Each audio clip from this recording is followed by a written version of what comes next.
Alrighty, ladies and gentlemen, it's drip marketing time, and I've been spawn camping the Kuro Games page, just kind of like waiting for it over here. It should pop up in a couple of seconds, but I'm praying, right, that it's either drip marketing or gameplay. Let's just, let me just like see over here. Where do we, oh, there we go, got him. Anyways, Suoming is here, ladies and gentlemen, and it's time for us to do a bit of a breakdown, have a bit of a discussion for what we're going to be seeing, because of course she's the last Mengzhou unit that we kind of had sort of like shown in like that teaser, and of course she's bundled alongside Scene. So that's going to be a bit of a difficulty for her banner right up front, you can probably imagine, but yeah. Let's just go ahead and take a look. All right, so post-lament Anthropocene, whatever, we got a quote. Let go. Forget. I've heard those words 1,000 times. I said them to myself 1,000 more. But this obsession, this is exactly what I want. Okay, yeah, I'm just going to be honest over here. I've got no clue at all what's supposed to be happening over here. Because this character, I think a lot of us kind of can tell, hasn't gotten a lot of attention in the story, hasn't really gotten a lot of like exposure overall, and I think like the main place where maybe this is taking place, this quote is like coming from, right, is like here, where this was like a teaser scene that we had at the end of the 3.6 live stream, right, kind of like showing Suoming following us inside of like this, that Scene's eye back there. It's a little creepy, right? She's kind of like, that's a big ass eye, but yeah, she kind of like follows us through this thing. And most people could probably guess what this thing is, because this thing actually got shown here. Right? You see Scenes over here, and you see that this like kind of like cube, or this thing, is kind of like what's holding all of that. So that's probably where like Rover and Suoming actually like went into, that little cube over there. Because as this cutscene kind of like proceeds, right? Yeah, what do you see over there? That's pretty much the exact... Whoopsies. That's pretty much the exact goddamn look that you get at the start. You even see like Scene looking all like creepy and shit in there too. It's almost like the same pose. So that's where I'm imagining maybe like some of that obsession is coming from. Maybe she really likes like Scene's Infinity Castle or something like that. But otherwise, I've got no clue what it could be, because we've seen so little of her. Now, let's just go ahead and take a look at this splash art. As you can probably tell, this is the midget that we're going to be getting added to the roster. And they did quite a bit over here, I feel like, to kind of show that she's somebody important. Yeah, no, that's the vibe that I'm getting. You kind of like see her standing over like a bunch of people, and I would imagine that from the minor story involvement that she's had, Lady Suoming, what brings you to Zonfong? I imagine that like she's Yinlin's boss or some shit. I know this is like a spoiler. I technically haven't seen it yet, but like they met, and Yinlin addresses her as Lady Suoming. So I guess like the idea over here is that she's like literally a midget, and that's just kind of like how she works. I guess that's really it, and she has some sort of important position. Let's just go ahead and see what other clues we can get over here. All right, so born in Huating, Mengzhou, she founded something. The Ten Seals Covenant as its seal master to liberate her homeland from the evil miasma. Okay, sounds like she's doing a lot. Yeah, sounds like she's old. Like I'm just gonna be honest. Like she sounds like she's fucking ancient if she's a fucking seal master that founded a goddamn covenant to liberate her homeland from the evil miasma. Is that ZZZ? Later, by the Sentinel's decree, Scene, she served as the intendant of the Ministry of Sentinel Affairs, watching over all of Mengzhou. All right, so technically, since we're in Zonfong, right?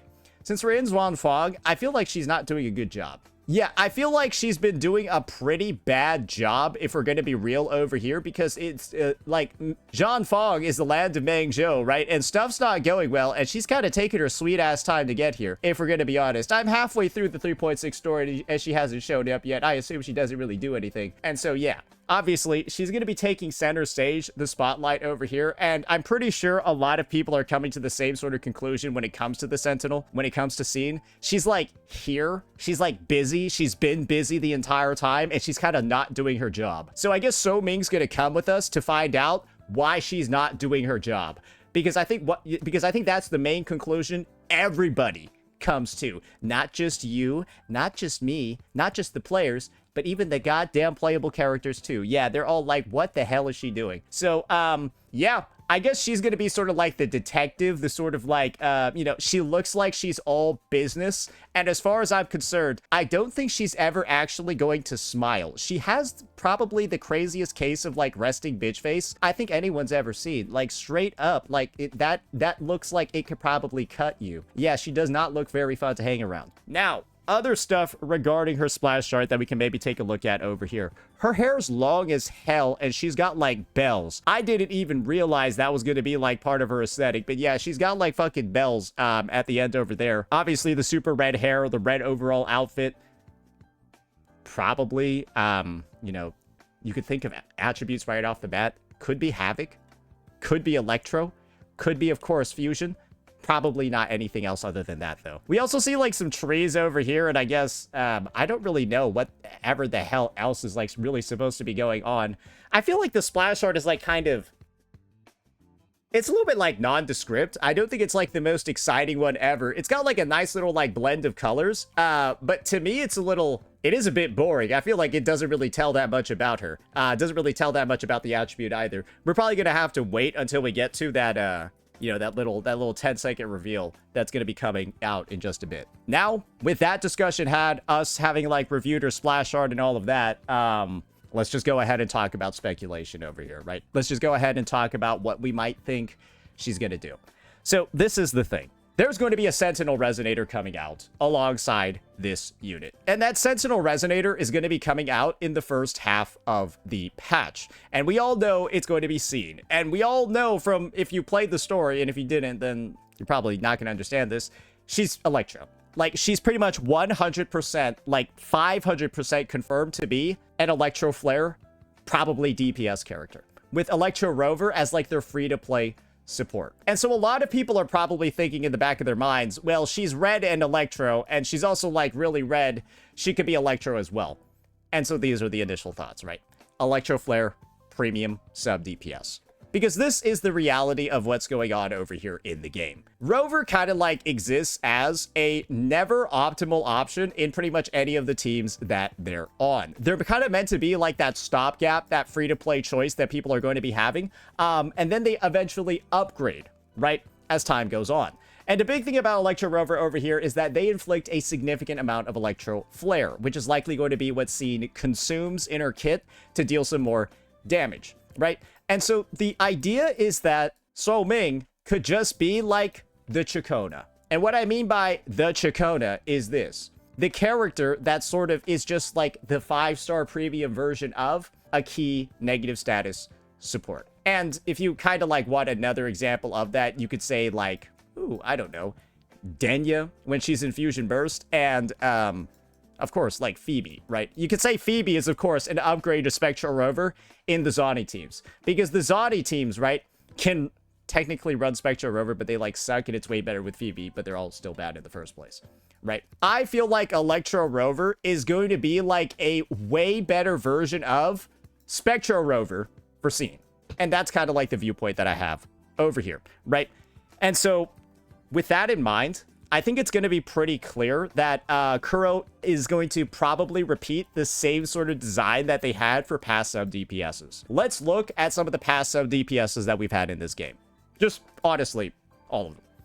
Denya, Lucilla, Rebecca, and then Lene, and then Chuyon. Those are kind of like all of the previous sub DPSs. And let's just go ahead and take a look at the skill menu for all of them. What do you see over here? 2 resonance modes, and they pretty much fully support 2 entirely independent teams. I don't really think Kuro plans on like going back from this whole sort of like dual resonance mode mechanic when it comes to sub DPSs, because, well, they've already started it. It kind of just inherently lowers the value of a character. It just lowers their value, right? For them not to have 2 separate modes nowadays. Because every single sub DPS character kind of just has it, except Rebecca. But then she was free, right? So it doesn't really matter. Lene was kind of like the first that brought in that dynamic. And I think for people out there that are kind of like trying to build the most efficient teams possible, that's why they did this. Because pulling a character like Denya, who would only... Let's imagine Denya only had Fusion Burst, and she didn't have the Toon Strain mode. Then she only works on, like, 1 team in the game forever, bro. Because you want to know who only works on one team in the game forever? Her. And like, kind of like her. Right? And then that team just goes out of commission really fast. And what happens? People don't view these sub DPS characters as particularly valuable. I don't think a lot of people think she has very high pull value. Right? And then kind of like the end result is, guys, the sub DPS units, they just get skipped unless they have 2 roles now. And so I think a lot of people can kind of like tell with the vibe of Suoming, the fact that she actively doesn't have a weapon. She has like the little like umbrella thing going on over here. And she doesn't really look like a DPS damage dealer. I'm leaning more towards sub DPS. And I think most people can kind of get the vibe over here. And I'm leaning towards Electro Flare sub DPS. And then for the other mode, bro, I don't know. I'm going to be honest. I have no idea, no clue what the second mode could be. All I know is if she doesn't have one, then I'm not really sure how you're going to convince people to pull her. Because every negative status sub DPS, bro, in 3.x has a second mode that works for completely different teams. That's what every other sub DPS has. And if she doesn't have that, like the question is going to be like, why?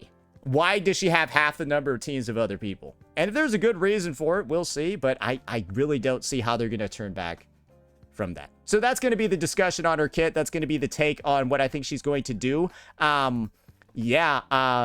This is the thing. I feel like everyone's going to skip her unless she's broken. That's basically what I'm saying. I feel like the community doesn't really like only like midget characters, even though I guess they're like supposed to be adults. So I feel like her kit and like her capabilities are going to be like absolutely insane.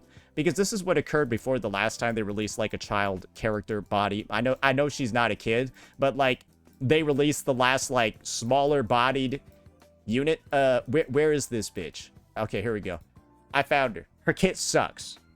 And then obviously the design isn't that great either. And so this is sort of like the situation. Like this is the last time I think they released a model like this. The last time. And it didn't go well because like this is one of the lowest revenue units I think in the history of the game. So that is probably why Kuro took like a fucking 1.5 year break to sort of like right the ship and like get it going. And I feel like they're going to combine this, the return of this, right, with a broken ass kit. It's going to be like actually insane because they have to somehow find a reason to give the people that would never pull a character like this, well, the desire to pull a character like this. And so, yeah, that's going to be that one.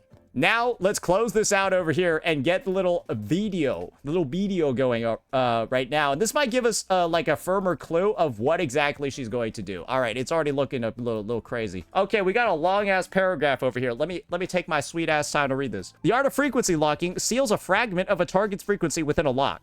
Oh, did she put Scene in jail? Maybe she put Scene in jail. By design, a covenant demands the subject's explicit consent, yet should a dying target's consciousness begin to scatter, the bond may be forcibly forged in the moment their will breaks. Oh, okay, I think I see what's going on over here. She's got like CC, but this is the thing. She's got CC, but it's only when they're about to die. So to me, it seems like Scene actually maybe got into a life or death situation, and then Suoming maybe locked her in this cage to save her. That could explain a lot about why she's doing a whole lot of fucking nothing. And they've kind of just been like waiting for Rover or waiting for somebody to help come get her out of here. Maintaining the illusion, right, that like stuff's fine when it's actually not. Because that's actually what I'm thinking is going on over here, guys, right? Like if she's got that sealing ability and we all know she's all about like the 10 Seals Covenant as its seal master because she's just so good at sealing stuff. She should meet Imith because of seals. I think she stuck her in here.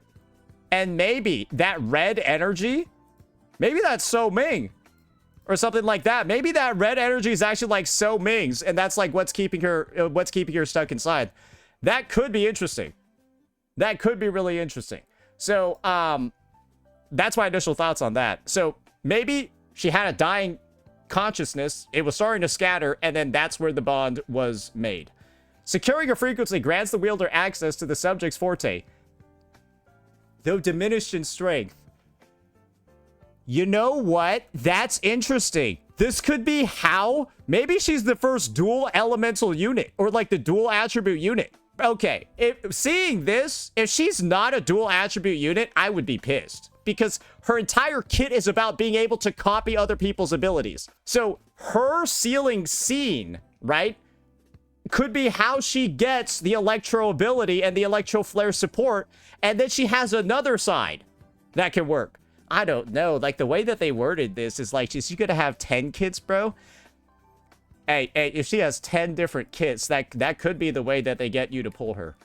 But, yeah, I don't know. This is kind of nuts to me. So, I hope they follow through on this. This could be really exciting. This could be really cool. But it's also like, I feel like we would just be tremendously let down as players, right? Tremendously let down as players if this doesn't lead to anything. Like, I would hate for these devs to put something cool like this into writing, and then they just don't follow through with it at all. And there's, like, no semblance of, like, this mimicry, like this copying mechanic in her kit. I hope there is. I really hope there is. And they do something really cool with this. I hope it's not just a story thing. So yeah, constrained by physical limits, she can anchor no more than 10 frequencies within her body, allowing her to command no more than 10 fortes. Yeah, that's kind of nuts, bro. She seems kind of strong. Now let's go ahead and listen to this. What the hell was that? Okay, so she locks them into like jail with LSD. That was like, that is just trippy. I'm gonna be real with you over here. Her entire sequence is just trippy. What is this supposed to be? I don't think you're supposed to know what it is. Yeah, no, somebody was huffing the good stuff. All right, what do we got? Yeah, the umbrella and then her. Okay. Yeah, no, there's just not too much going on over here. This has to be one of the more I don't know. It is a little kaleidoscope. Now, weapon type. Let's see here. Does that look like a sword? I could see that being a sword. I don't know. That looks like it could be a sword. That looks a little bit too sturdy to just be like a regular ass umbrella. Rectifier? Nah, that looks like either a sword or a gun, bro. Nah, that looks like a sword. Yeah, that looks like a sword or a gun. You know what? A gun would be kind of cool. A gun would be neat. It's like an umbrella gun. Now that you think, she might have an umbrella gun, actually. Yeah, it looks like there's a trigger on it. That could be cool, too. So this is my money. It's a sword or pistol. Sword or pistol. And this is the great news if she's a sword or pistol character. She's then got, like, the best fucking weapons in the game to choose from, right? Like, let's just be real here. Bro, if she's a sword or pistol, like, you're gonna have a great time. And if she's anything else, you're not. You got Static Mist, you got EOG, you got all these different options available. That could really be something cool, right? Or maybe, yeah. Or maybe she uses the Boson Astrolabe. Yeah, perhaps she's gonna be the first user of the Boson Astrolabe. Yeah, yeah, just a ER and yeah, maybe that. That would be hilarious, but also it would make me kind of mad.